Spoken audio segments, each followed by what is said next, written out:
মদ্দে লাজেম হরফি মুখাফফাফ এবং মদ্দে এওয়াজ। প্রিয় কোরআন শিক্ষার্থী বন্ধুরা, আজকের এই ভিডিওতে আমি অল্প সময়ের ভিতরে মদ্দে লাজেম হরফি মুখাফফাফ এবং মদ্দে এওয়াজ এই দুইটা মদ আপনাদেরকে বোঝানোর চেষ্টা করব ইনশাআল্লাহ। আপনারা ধৈর্য সহকারে ভিডিওটি দেখবেন। প্রথম হচ্ছে মদ্দে লাজেম হরফি মুখাফফাফ। এটার বর্ণনা: হরফের উপর মোটা চিহ্ন, হরফের উপরে মোটা চিহ্ন। এই যে দেখেন, এই যে হরফ ইয়াসিন,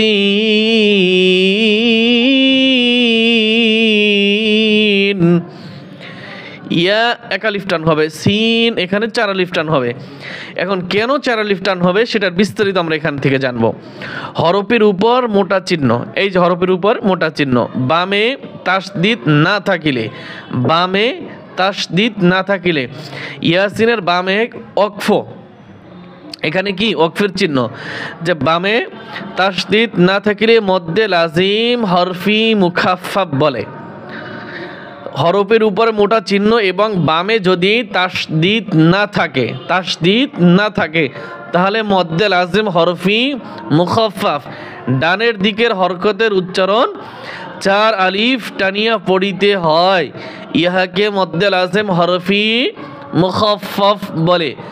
যেমন ইয়াসিন,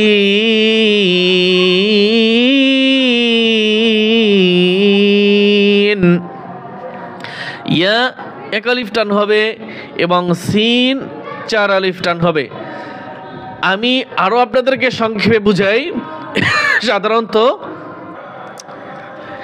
এই যে মদ্দে লাজেম হরফি মুখাফফাফ, এগুলো সাধারণত যে সূরা আছে, সূরার শুরুতে যেমন ইয়াসিন, সদ, তসিন, হ্যাঁ, হামিম, আইন, সদ, হ্যাঁ, এইরকম যে সূরার শুরুতে রয়েছে, এগুলোই বেশিরভাগ দেখা যায় মদ্দে লাজেম হরফি মুখাফফাফ অথবা মুসাক্কাল হয়ে থাকে সূরার শুরুতে। এগুলো আপনারা খেয়াল রাখবেন। এবং দ্বিতীয় উদাহরণ দেওয়া আছে সদে, এই যে হরফের উপরে মোটা চিহ্ন, বামে তাসদিদ নাই, অতএব এখানে কি হবে, 4 আলিফ টেনে পড়তে হবে। এরপরে তসিন, এটাও কিন্তু একটি সূরার শুরুতে রয়েছে। ত খাড়া জবর 1 আলিফ টান হবে এবং সিন এখানে 4 আলিফ টান হবে। হরফের উপর মোটা চিহ্ন, বামে তাসদিদ না থাকলে, আবার এখানেও সেমভাবে হরফের উপরে মোটা চিহ্ন, বামে তাসদিদ নাই, অতএব এখানেও 4 আলিফ টান হবে।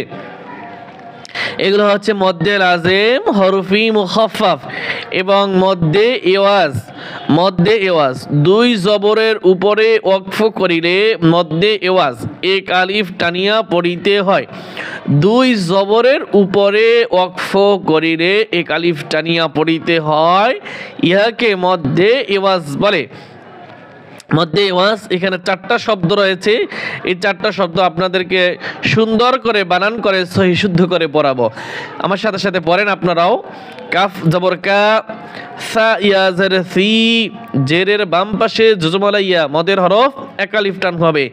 কাফি, র আলিফ 2 জবর রন, এইখানে দেখেন ওয়াকফের চিহ্ন রয়েছে এবং এখানে আমরা ওয়াকফ করব, এখানে আমরা ওয়াকফ করব।